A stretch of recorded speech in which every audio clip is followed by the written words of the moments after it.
¿Qué tal, jóvenes? Muy buenos días. Ya vamos a empezar con el siguiente tema, que es el tema 26.1. Sí, perdón, el tema 26, circuitos eléctricos en corriente directa. Sí, me parece que este ya es el último tema de la unidad número 3. Y pues bueno, vamos a empezar, chicos. Para empezar a analizar los circuitos de corriente directa, creo que lo más fácil es empezar a construir circuitos y analizarlos. Nosotros le llamamos solamente circuitos resistivos, o sea, que involucran solamente resistencias. En los temas anteriores hemos visto algo respecto a las conexiones. En corriente directa, básicamente tenemos dos tipos de conexiones. Las conexiones en serie, que hablan o que más se refieren, quedó muy feo, se refieren a que están seriados los elementos eléctricos, ¿sí? Y generalmente denominamos a esos elementos, por ejemplo, cuando tenemos varias resistencias como R1, R2 y R3, ¿sí? ¿Cuáles son las características de estos elementos? Aquí voy a poner una fuente, que va a ser básicamente una batería, ¿sale? ¿Cuál es la característica de un circuito serie? Por ejemplo, en un circuito serie decimos que esto es un lazo, ¿sí? Entonces aquí se encuentra circulando una corriente.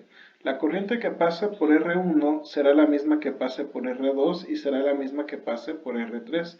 Entonces en un circuito serie la corriente es la misma, ¿sale? La corriente es la misma, o sea, durante todo el circuito la corriente que circula es la misma, ¿sí? Pero el voltaje no, porque en R1 tendremos una caída de voltaje o una caída de potencial, en R2 otra caída de potencial y en R3 otra caída de potencial. Entonces, en un circuito serie la corriente es la misma, pero el voltaje no es el mismo. Ajá. Y también, ¿qué pasa? Si por ejemplo en estas resistencias quitáramos una de ellas, ¿sí? Si quitamos una de las resistencias, pues se abre el circuito y ¿qué creen? Nos circula corriente, ¿verdad? Entonces, pues si se elimina uno de esos elementos, se abre el circuito y ya no hay corriente. Muy bien, voy a deshacer esta acción. En cambio, en un circuito paralelo, vamos a hablar de un circuito paralelo, digamos que ahora tengo aquí las tres resistencias. Tengo aquí las tres resistencias, ¿sí? Y esas resistencias las conecto a una fuente. Vamos a decir que por acá está la fuente, ¿sí? Y esta es R1, R2 y R3, ¿sí?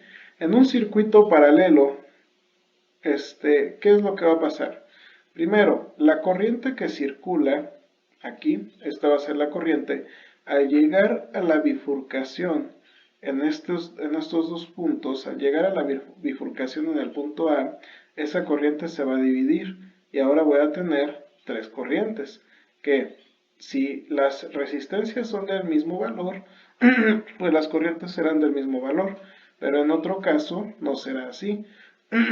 Lo que sí podemos asegurar que el voltaje entre los puntos A y B va a ser el mismo, porque está conectado directamente a la fuente. Entonces, en un circuito paralelo, el voltaje es el mismo, ¿sale? La corriente, en este caso, se va a dividir dependiendo del valor de los elementos que tengamos conectados en paralelo. Entonces, en un circuito paralelo, la corriente no es la misma, ¿sale? La corriente, fíjense ustedes, si aquí la corriente se divide en tres ramas, entonces al salir por el punto B, ¿cuál será la corriente? Pues la suma de las tres corrientes, o sea, se suman las tres corrientes. ¿Sí me doy a entender? Otra característica es que si algún elemento de estos se funde o se quita, ¿sí? Los otros dos elementos siguen funcionando, o sea, no se detiene la operación del circuito, ¿sale? Analícenlo, muchachos, y chequenlo.